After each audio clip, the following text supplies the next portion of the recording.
Airways. Terryanne. Thank you very much, Michael. I've got in studio with me David Ndii, the Managing Director of Africa Economics, and Chris Kirubi, businessman, and in his capacity today as Chairman of Brand Kenya as well as a shareholder of KQ, a very vocal shareholder of KQ, I must say as well. I want us to have a quick look at the anti-corruption summit held at State House yesterday. And just before we get into the conversation around Kenya Airways, your take on the President's criticism at anti-corruption agencies for not doing enough. At least he said they are not doing enough to fight corruption. And let's start off with you. You know, corruption is a moral ethical issue.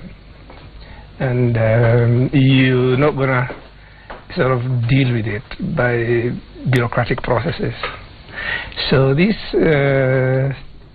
sort of ping-pong between institutions, that's the wrong level to deal with it. It's a societal moral ethical issue. I have said this many times before.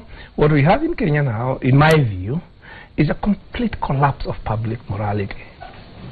We no longer talk in terms of right and wrong.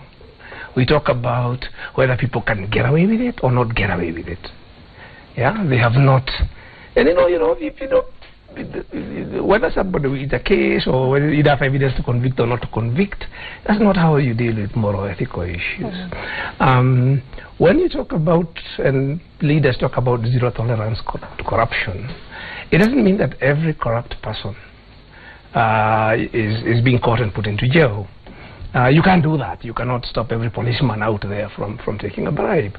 At the leadership level, when you say zero tolerance, you set your own bar.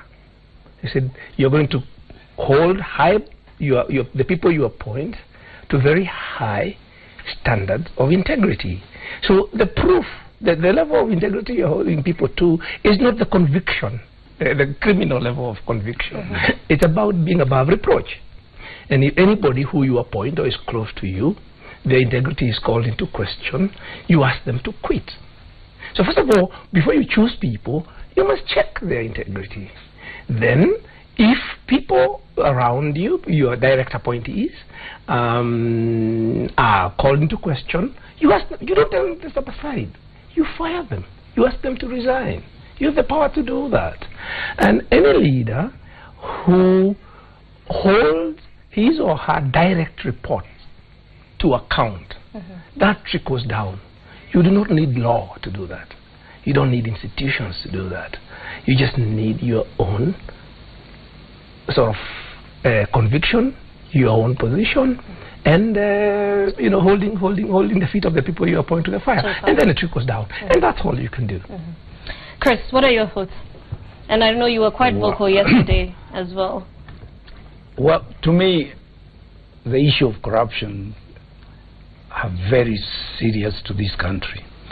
And unfortunately, we seem to glorify and talk about the small people, the policeman, the traffic officer. Why don't we talk about the guy who is giving the traffic officer the temptation in order to break the law? This man is poorly paid, and you go in with 1,000 bob in your pocket to dish out while you break the law. You should be the first one to be in jail. So I think corruption must attack the receiver and the giver first of all.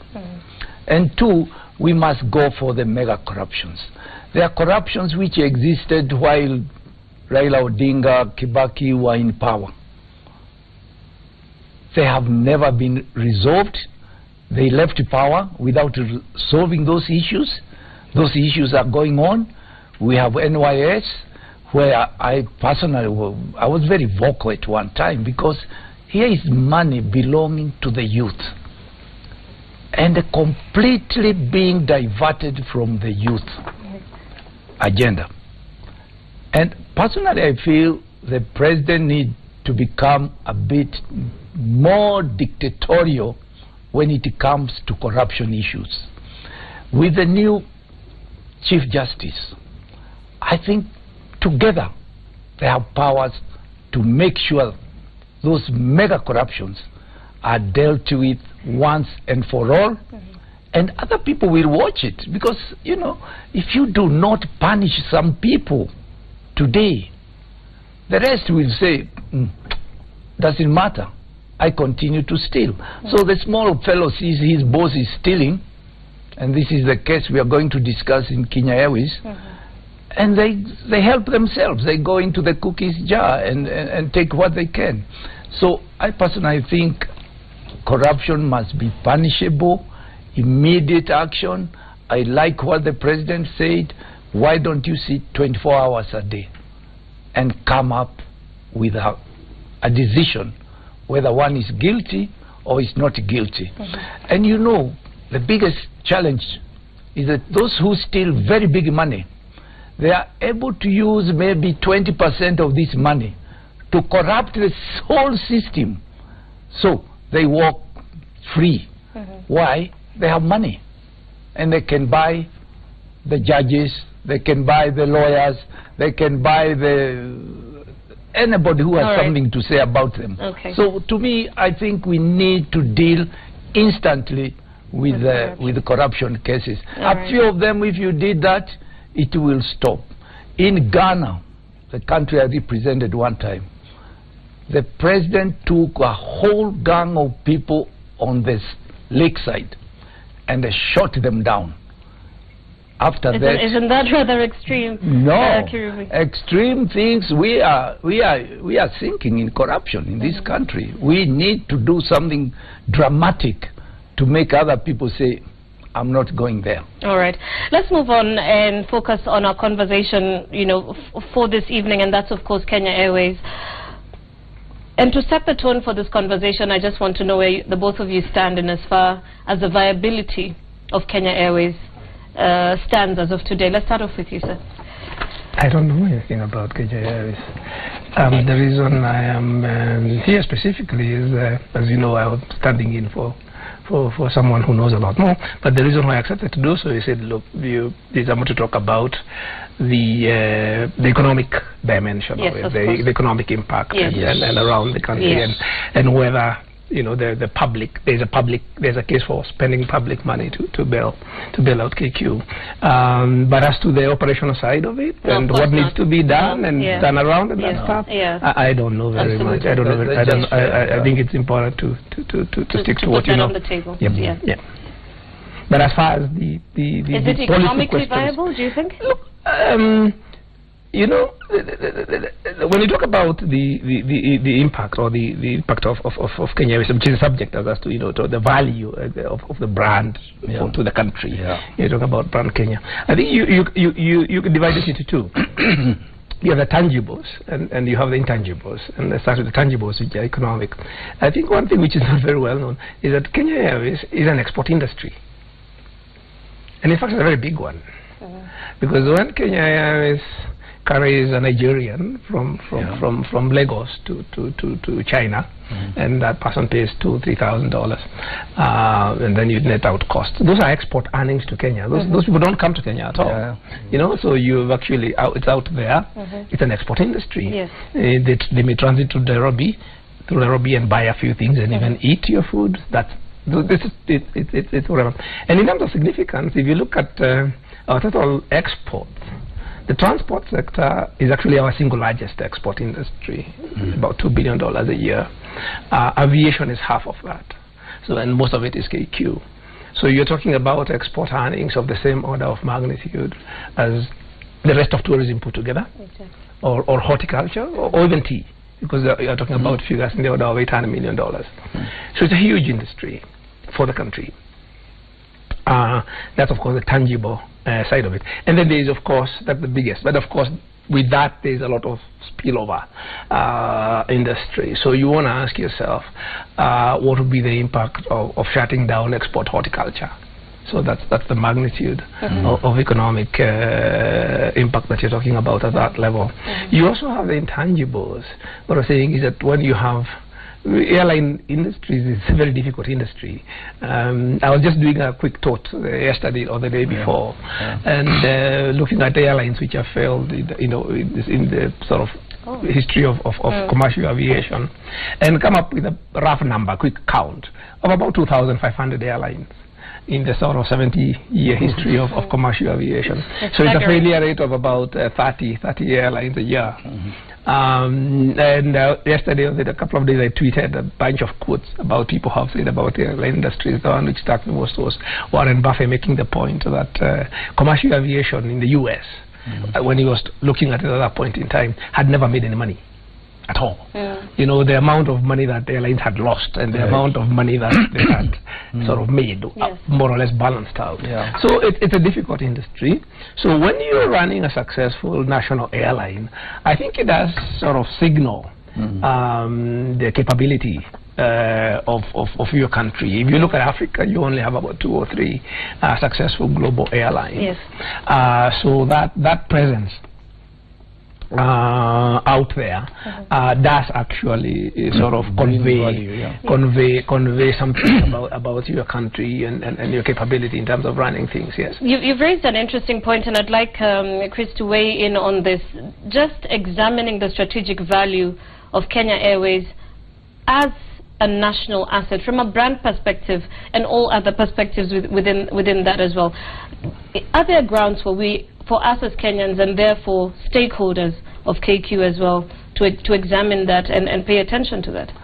You know, if you look at Kenya Airways slogan, the pride of Africa, that's a very, very strong statement. Kenya's position, where we are positioned, is center of north and south, and therefore we are in the right location to do big business in the airline industry. Many decisions have been made which caused all this collapse of the airline, from the East African Airways those days to the new haphazard putting together ownership of a new airline. This airline should never have been owned by government directly. It should have been supported to set up, but give it a corporation that can run this airline on profit basis. Today, Kenya Airways knows it is not making money. It knows it can go to treasury. But Chris, you know, one would argue, and I know you did say this, and I'm trying to find that. You said, I'm calling on the government to get off their offices and think clearly. How do we support this airline? Rwanda is coming on board with their government, committed to support them. On the other side, we have Ethiopian Airlines, supported heavily by their government. So it is... This is a reality. That the two countries, if you look at their position, is never to be compared to Nairobi. Nairobi is very central place that we should have our national airline which makes money. But it must be run by people who are committed, people who are transparent, not to have a board full of civil servants or guys who are a friend of somebody who has nothing to contribute to the airline. These are the people who run this airline. And I've been crying because I'm a big investor in this airline. I support it because I feel Kenya is worse off without an airline. But Kenya is better without a bad airline. There are a lot of money which is being utilized now to prop it up. It's too much for this economy. We need decisions, not just moving bodies, but moving the structure of who owns and who manages this airline. This is an asset that belongs to Kenyans. There's an agreement which was done by civil servants between KLM and Kenya Airways. We are investors in Kenya Airways. We have never been shown that agreement. KLM, which has collapsed and bought by Air France, sits in the board and manages key positions of the airline. They decide where the airline can go to and where it cannot go. And where they want to go and they don't want competition on their own routes, they block the airline from going there. As a shareholder, what will it take to bring an end to that partnership? I would like them out tomorrow. Any money you put in and you leave the same agreement, the same structure on board, is not going to work.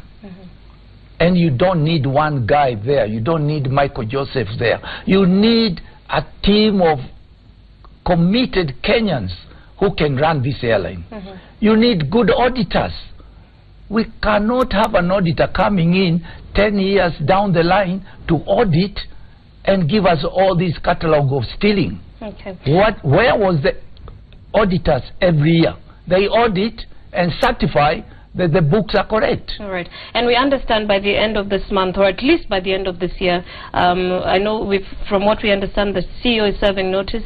The chairman has publicly said that he's also leaving. We understand from government a couple of other managers will be leaving. But even if they leave, will there be a warrant or ground to bail out KQ? And I'm just, trying to get your thoughts about that. Is it throwing good money at a bad project? I think that, as I said, is a very operational question.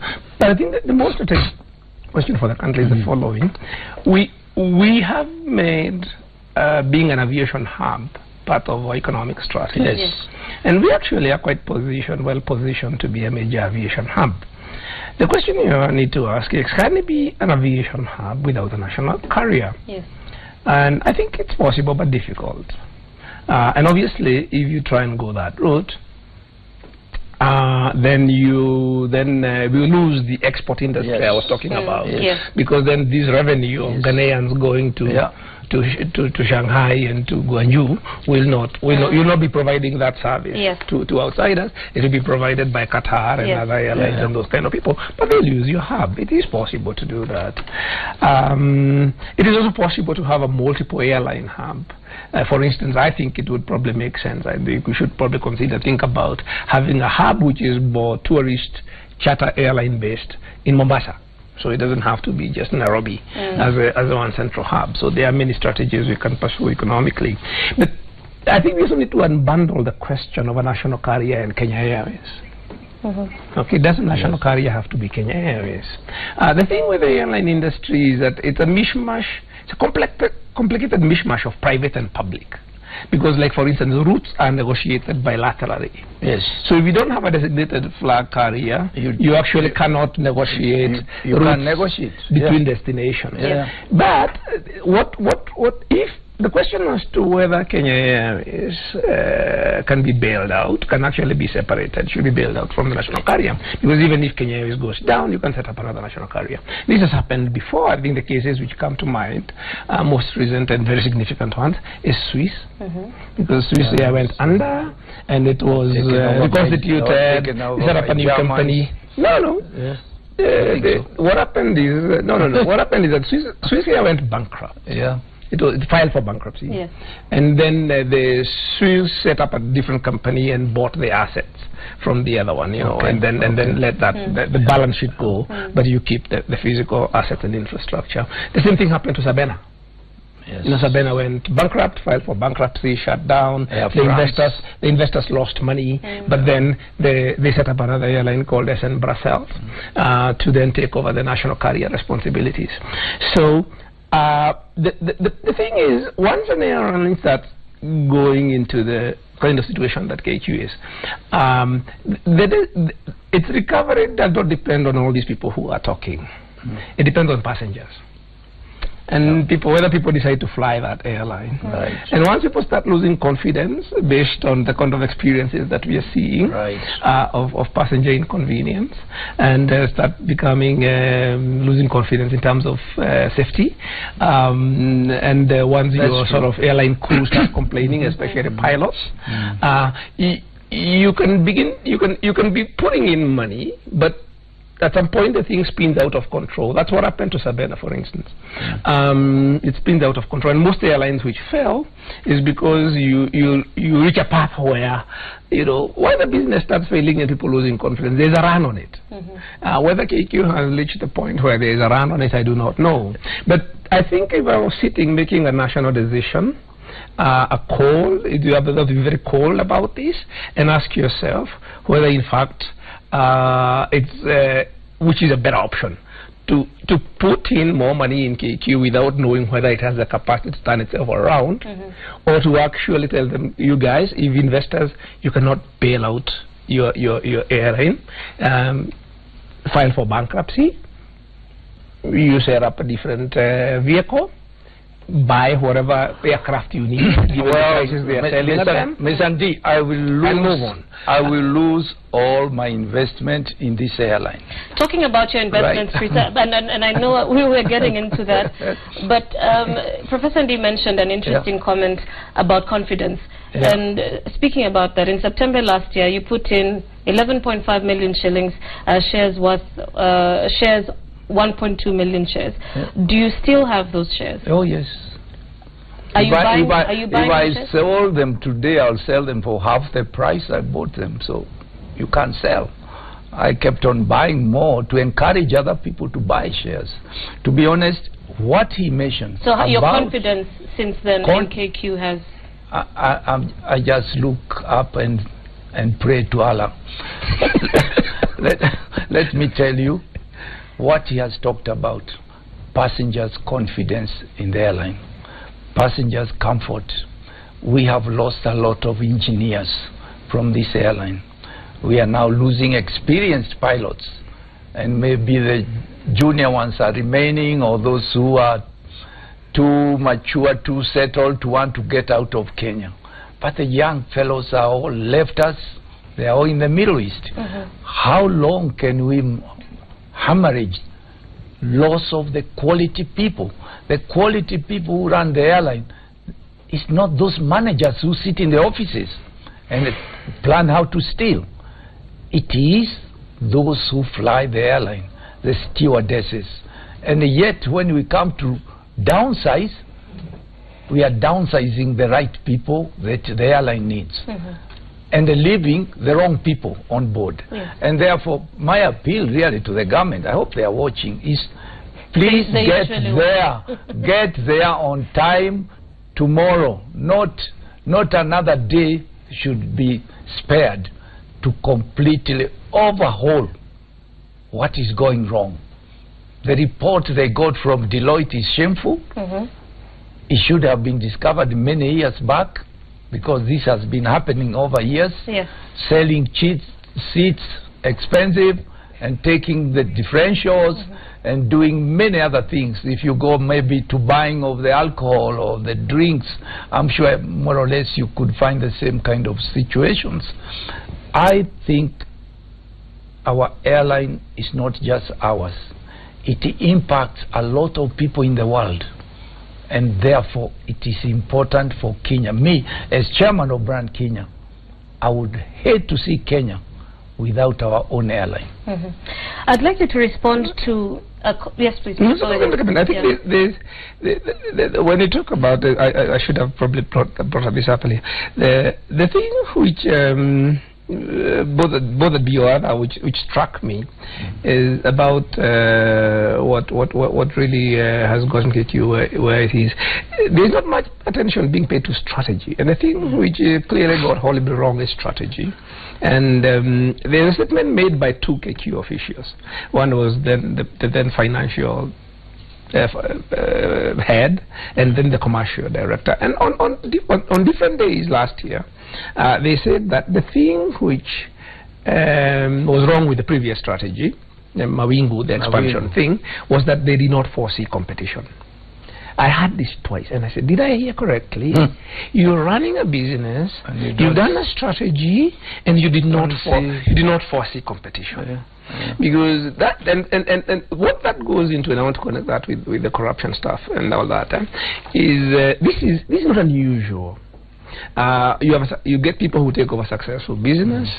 Hubris goes to their heads. They started sort of flying too close to the sun. I said, you're doubling your fleet. I do a lot of these economic analysis and stuff, and looking at economic intelligence for many companies, including many of his businesses. And one of the things that you ask is, you've got at this time you've got all this Africa rising things in Africa is now being noticed by everybody. Countries are, even us, we are calling investors to come, and in that circumstance, or one thing you know that's going to increase is competition. Because if the market is attractive, it's going to be attractive to many people. We are right next to some of the most aggressive airlines in the world, which are supported a lot by their governments, the Gulf Airlines. For them, this aviation hub is a matter of life and death, because that's what they have predicated their economies after oil to be. So for them, it's not sort of no holds bad. So when I read those comments, I clearly sort of say, okay, there is obviously more fundamentally wrong, because once you cannot go and buy equipment of that magnitude, thinking that without that reminds me of the article about investment binging. And you talked about Mumias and Kenya Airways. And the country. You can't buy planes which are so expensive. Exactly. And then come and start thinking how to mobilize how to use them, you know. You should have had the need identified, so that when the planes come on board, they start making you money. So where I was going with this is that even if you're talking about sort of turning around KQ or a new national carrier, you have to start from scratch, because this strategy was completely wrong. And I see the same people who are advising on that strategy. They have been retained again. I wonder, you know, what was their role in that. And this happens. I mean, in economics, we have a name for it. We call it an agency problem. When you separate ownership from control, how do you make sure that managers' interests are aligned to their shareholders? And what happens is managers like this, they start empire building. They hire the consultants who will sort of justify the things they've already decided to do, pay them huge sums of money. It's a well-studied business. Some of the things you would see, for instance, is this KQ opening these diplomatic offices, you know, duty stations all over the place. And the only reason they're being opened is because it's a career advancing move for various people. So this happens a lot. So when you're thinking about putting either public money or even thinking where do we go in terms of a national carrier so that we don't end up in this situation again, you really have to start from ground zero. And you got to have some very hard-headed people thinking a different strategy than people who are trying to justify the mistakes they've already made. So even the way you go about the process, I think we are pussyfooting a lot. And I think there is scope for some more hard-headed interventions. Actually, if you look at Ethiopian Airline, Ethiopia positioning where it is so disadvantageous compared to Nairobi. And yet, through discipline, that airline is becoming the leader in Africa. It is buying many more bigger planes than Kenya Airways has ever had, but their equipments are fully mobilized. In Ethiopia, if you steal, you go to jail. There is not even through the court. You go to jail. So there is disciplined lot there. And I believe this airline cannot belong to Kenya as a country and also be half-owned by a European competitor. So it's either we decide we own an airline and deal with it, or else we cannot be rescuing international pariahs who come here to feed on your airline. All right. We have to come to an end now, but I've got two questions I want us to quickly ask. To quickly respond to. One is from an article that Mark Onyango from Trademark East Africa wrote as a response to Makau Mutua's article recently. And he said, we as Kenyans are caught up in cynicism and mass condemnation of Kenya Airways, and we need to look at the flip side of the story. Very quickly, before we go to our last question, Chris? I don't think there is any cynicism in this case. The numbers don't lie. The last 3 years, Kenya Airways has been reporting billions of losses. Their lifestyle has not changed, except for the small people who have been kicked out, and those pilots who could get jobs somewhere else, they left and went. So the reality is, this airline cannot stay afloat without being bailed out. So there is no cynicism in this. These are realities. All right, Professor? I think there are some certain pitfalls in adopting this emotive national champions approach to looking at an issue like this, because in the end you're talking about public money, and this public money, there's an opportunity cost. The opportunity cost of this money sometimes may be vaccines. We don't think like that. So you're saying, the elite sort of can talk about this, and they're proud of Kenya Airways because they fly. 95% of Kenyans will probably never fly. And we are talking about sanitation and other things. So when we start questioning very fundamentally whether the economic sort of returns, not financial returns to the shareholders, but the economic and social returns to the country merit support. I think trying to whip up patriotism is not whatever. We need to have a sober conversation, not this sort of politicized patriotism, which is usually clouding people's judgment. All right. As we wind up, your final comments. KQ was profitable for 17 years in a row until 2012. Whether that is something to hold on to and say the airline can still come back to profitability is neither here or there. But I want your final comments on what do you think is the way forward for Kenya Airways? If you were in a position to make a decision for the airline, Chris, what would you do? I personally think Kenya Airways' performance impacts very many other things. Impacts our tourism, impacts our business as a hub for the regional hub, and it impacts taking people from Kenya when you want, you have your own airline.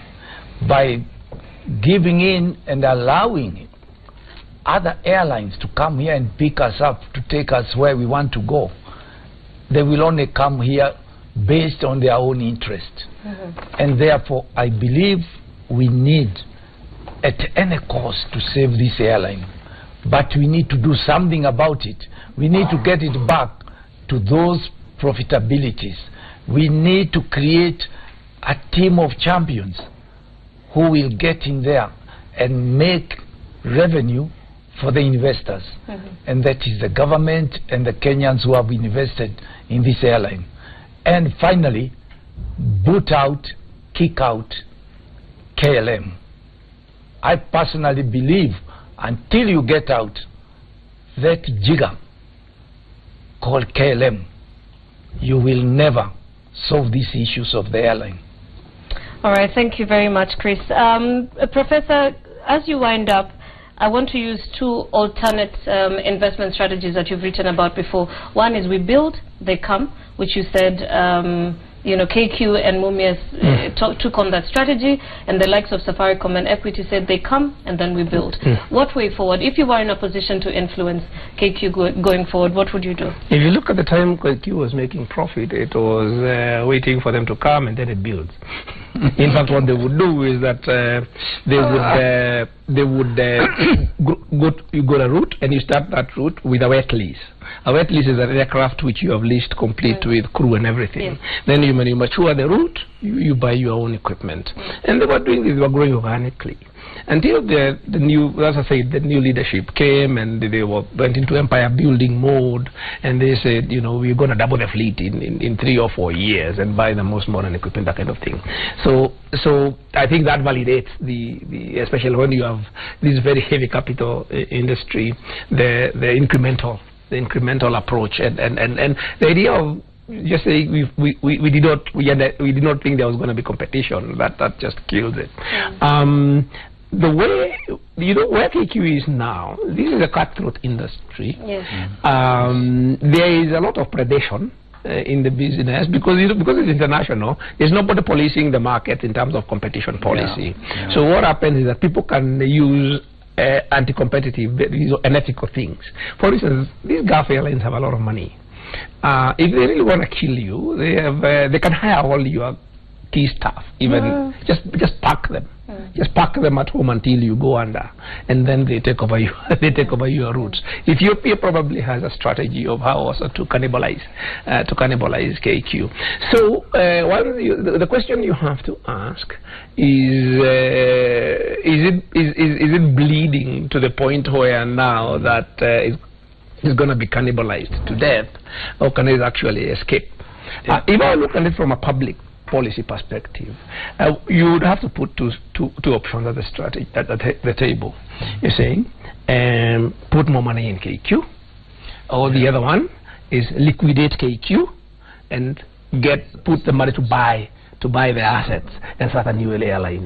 Those are the two options that I would be looking at. And then you do the cost benefits of each, and you see where you come out ahead. All right. Thank you so much, gentlemen, for joining us on the Business Center tonight. David Ndii, Managing Director, Africa Economics, and Chris Kirubi, businessman, shareholder at KQ, of course, and the chairman of Brand Kenya. Gentlemen, thank you so much for making time to be on the Business Center tonight.